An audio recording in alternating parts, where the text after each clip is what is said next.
Bagadagaya Bagabban Asa Oda Marsa Jaffatin isinin gahe Abbanni Multimedia Bashatu Tola Mariam Ogeessota aartii afaan Oromootiin hojjetan waldorgomsiisee Marsaa Jaffaatiif beekamtii kennuudhaaf jira.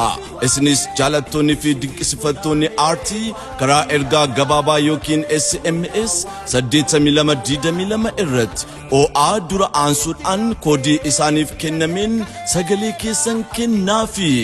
Filmi filatamaa bara 2014 du'eessin duune OA 31 Wayyo Harammoo namni Sumaasiyaa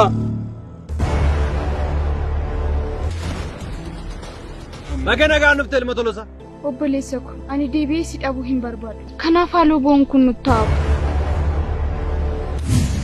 Akkam bultan obbo Abarra Nagaa kee achi qabeete amma maal barbaadu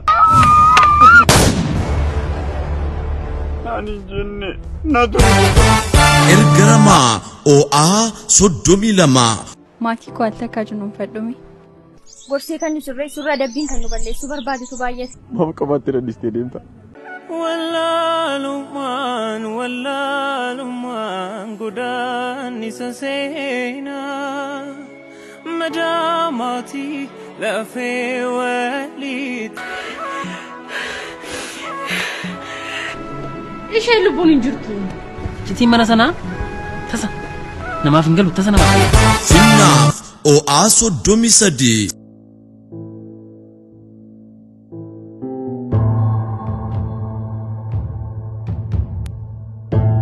Eenyummaa koo saarraa nun beeku Haati hattuun ilmoo ishee dhamantu. Maal jechuudha